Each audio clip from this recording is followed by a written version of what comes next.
Hello friends, welcome to my YouTube channel. और आज हम एमपी में जो महिला पर्यवेक्षक के एग्ज़ाम हो रहे हैं 2025 में, उसके कुछ महत्वपूर्ण प्रश्न हम आज के वीडियो में देखने वाले हैं।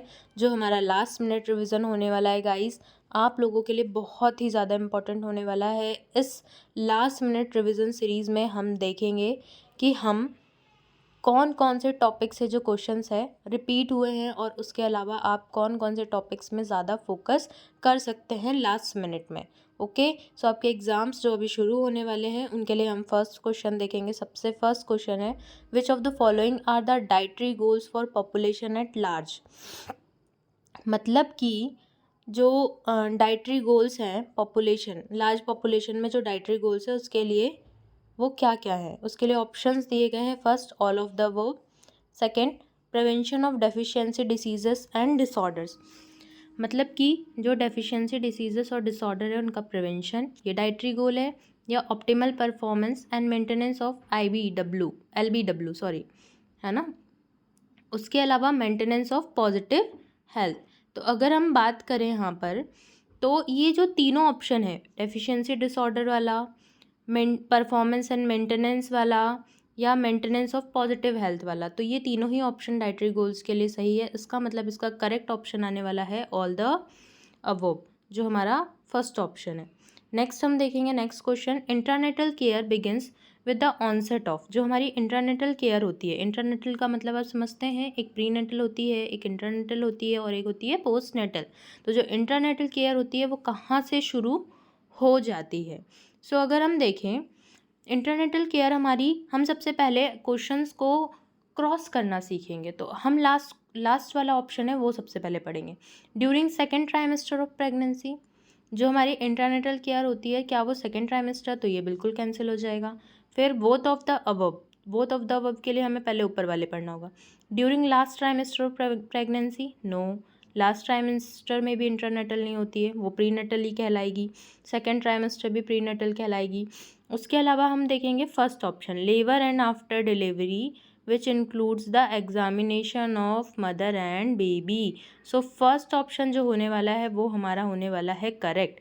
मतलब कि लेबर एंड आफ्टर डिलीवरी, है ना, लेबर के शुरू होने पे और डिलीवरी के बाद, जिसमें मदर और बेबी का एग्जामिनेशन भी इंक्लूडेड होगा, वो केयर जो है वो हमारी इंटरनेटल केयर कहलाएगी। सो गाइज, यही सिली मिस्टेक्स आप एग्ज़ाम में कर कर आते हैं। सो ये मिस्टेक्स को बचाने के लिए आपको पहले अच्छे से ऑप्शंस पढ़ने हैं और अच्छे से क्वेश्चंस पढ़ने। फिर आती है बारी थर्ड क्वेश्चन की, hepatitis B is cause due to. जो हेपेटाइटिस बी होता है वो किसकी वजह से होता है। फीकल कंटेमिनेशन की वजह से होता है, कंटेमिनेटेड वाटर की वजह से होता है, पेनिट्रल रूट की वजह से होता है, या फूड कंटेमिनेशन की वजह से होता है।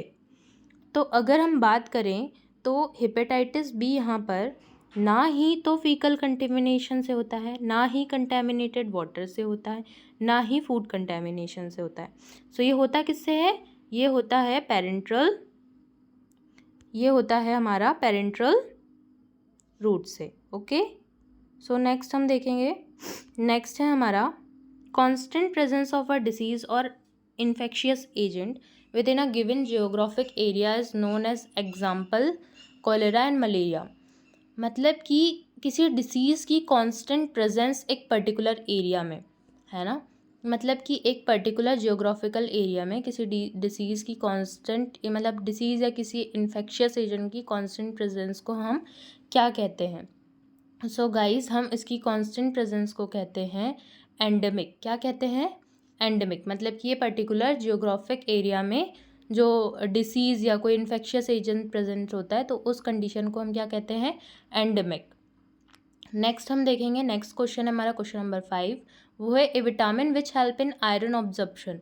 एक विटामिन जो किस में हेल्प करता है, आयरन ऑब्जर्प्शन में। ये सबसे इजी क्वेश्चन कह सकते हैं इसे, और ये आपका स्कोरिंग क्वेश्चन भी हो सकता है, क्योंकि हम जानते हैं कि विटामिन सी क्या होता है। विटामिन सी हम आयरन ऑब्जर्प्शन के लिए लेते हैं, और विटामिन सी का जो केमिकल नेम है वो क्या है हमारा, वो है एस्कॉर्बिक एसिड। उसके अलावा यहाँ पर और भी केमिकल नेम्स दिए हुए हैं। अगर हम थायमीन की बात करें तो ये विटामिन B1 का केमिकल नेम है। अगर हम बात करें यहाँ पर राइबोफ्लेविन का, तो ये विटामिन B2 B12 का है ना। उसके अलावा हम बात करेंगे 4 पेंटोथेनिक एसिड भी यहाँ पर दिया हुआ है जो कि B5 है। नेक्स्ट हम देखेंगे इनफेक्टिविटी ऑफ चिकन पॉक्स लास्ट। जो इनफेक्टिविटी होती है चिकन पॉक्स की वो कितनी होती है ना, last for 3 days after appearance of rash, till the last scab falls off given, as long as fever lasts, या 6 days after appearance of rash, है ना।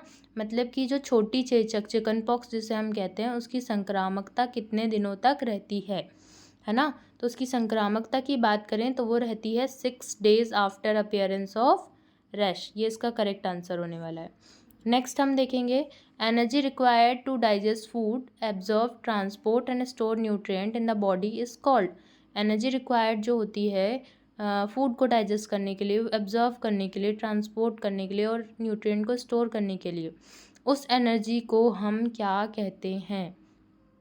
उस एनर्जी को हम क्या कहते हैं गाइस, उसे हम कहते हैं थर्मोजेनेसिस। कभी भी टोटल रिक्वायर्ड एनर्जी नहीं होती, वो टोटल एनर्जी एक्सपेंडिचर भी नहीं होता, और बॉडी मास इंडेक्स भी वो एनर्जी नहीं होती है जो हम फूड को एब्जॉर्व, ट्रांसपोर्ट और न्यूट्रिएंट्स को स्टोर करने के लिए लगाते हैं। वो क्या होती है हमारी थर्मोजेनेसिस। नेक्स्ट हम देखेंगे, नेक्स्ट क्वेश्चन है हमारा glucose is added in case of dehydration to infant for. Glucose जो हमारा ऐड किया जाता है ग्लूकोज है ना, अगर इन्फेंट में डिहाइड्रेशन हो जाए। ये क्वेश्चन क्या कह रहा है कि अगर इन्फेंट में डिहाइड्रेशन हो जाए तो ग्लूकोज को ऐड करते हैं किस पर्पस से, है ना। सोडियम के एब्जॉर्प्शन के लिए, नो, ये रॉन्ग हो जाएगा। एनर्जी सोर्स के लिए, रॉन्ग हो जाएगा। टेस्ट के लिए, रॉन्ग हो जाएगा। तो इसका करेक्ट ऑप्शन क्या आने वाला है, none of the above. Sometimes ये ट्रिकी क्वेश्चंस भी आते हैं आपके सामने कि वहाँ पर उसका आंसर ही नहीं दिया होता, वहाँ पर मतलब कि नन ऑफ द अबव होता है। तो समटाइम्स आपको सोचना होता है, उस चीज़ को असेस करना होता है कि यहाँ पर राइट ऑप्शन कौन सा होने वाला है। ओके, नेक्स्ट हम देखेंगे a BMI greater than 25 kilogram पर metre square for women indicates, है ना। अगर BMI जो है वो 25 किलोग्राम पर मीटर स्क्वायर से ज़्यादा हो वुमेन का, तो वो क्या इंडिकेट करता है। तो गाइस वो इंडिकेट करता है ओवर न्यूट्रिशन। क्या इंडिकेट करता है, ओवर न्यूट्रिशन। नेक्स्ट हम देखेंगे, नेक्स्ट हमारा है क्वेश्चन नंबर 10। क्वेश्चन नंबर 10 क्या है, angular stomatitis, glossitis and cheilosis is due to deficiency of. जो एंगुलर स्टोमेटाइटिस होता है, ग्लोसाइटिस होता है, चिलोसिस होता है, वो किसकी डेफिशिएंसी से होता है, वो डेफिशिएंसी से होता है राइबोफ्लेविन की। किसकी डेफिशिएंसी से होता है, राइबोफ्लेविन की। नेक्स्ट हम देखेंगे, नेक्स्ट हमारा one of the well tested approaches to control iodine deficiency disease in the population is the distribution of, है ना। जन समूह में आयोडीन की कमी से होने वाले रोगों पर नियंत्रण करने की एक सुपरीक्षित पद्धति है, उसमें उनमें क्या है। आयोडाइज्ड सॉल्ट क्या है, आयोडीन युक्त नमक इसका करेक्ट आंसर होने वाला है, जो कि होने वाला है हमारा ऑप्शन 3। ओके, नेक्स्ट हम देखेंगे, नेक्स्ट हमारा question number 12। Measles vaccine is given under the national immunisation programme. Measles vaccine जो है वो नेशनल इम्यूनाइजेशन प्रोग्राम के अंतर्गत कितने कितने ड्यूरेशन में दिया जाता है, कितने मंथ में बेबी को दिया जाता है। तो वो दिया जाता है हमारा 9 मंथ में। कब दिया जाता है, 9 मंथ में। नेक्स्ट हम देखेंगे 13, शिक टेस्ट इज डन फॉर। शिक परीक्षण किसके लिए किया जाता है। तो अगर हम बात करें शिक टेस्ट की तो वो डिप्थेरिया के लिए किया जाता है। ये उसका डिप्थेरिया सेकेंड ऑप्शन उसका राइट आंसर होने वाला है। क्वेश्चन नंबर 14 देखेंगे, meat, fish, eggs and milk are important source of proteins. मांस, मछली, अंडे और दूध वाले प्रोटीनों के महत्वपूर्ण स्रोत है। अब कौन सा प्रोटीन होने वाला है ये, high biological protein, high retention protein या हाई एब्जॉर्प्शन प्रोटीन। तो ये होने वाले हैं high biological protein. Okay, next हम देखेंगे, the vaccine usually given to pilgrims to the Middle East is. Vaccine usually जो मिडिल ईस्ट के पिलग्रिम्स को दिया जाता है वो किसके लिए दिया जाता है, येलो फीवर के लिए दिया जाता है। मध्य पूर्व जाने वाले तीर्थयात्रियों को सामान्यतः कौन सी वैक्सीन दी जाती है? तो वो दी जाती है येलो फीवर की वैक्सीन। सेकेंड आंसर आपका करेक्ट होने वाला है। नेक्स्ट हम देखेंगे question number 16 sorry. Mycobacterium tuberculosis and vibrio cholerae are identified by. Mycobacterium tuberculosis and vibrio cholerae are identified by, मतलब कि जो माइकोबैक्टीरियम ट्यूबरकुलोसिस और विब्रियो कोलेरी है वो उसकी पहचान किसने की थी? उसकी पहचान की थी रॉबर्ट कोच ने। ओके, उसकी पहचान किसने की थी? रॉबर्ट कोच ने। क्वेश्चन नंबर 17 देखेंगे। Recommended site of administration of DPT in infant is. DPT की recommended site of administration infant में क्या है? तो हम सभी जानते हैं कि डीपीटी को कहाँ लगाया जाता है गाइस? डीपीटी को लगाया जाता है डेल्टॉइड मसल में। कहाँ लगाया जाता है? डेल्टॉइड मसल में। नेक्स्ट हम देखेंगे thiamine deficiency is usually cause due to.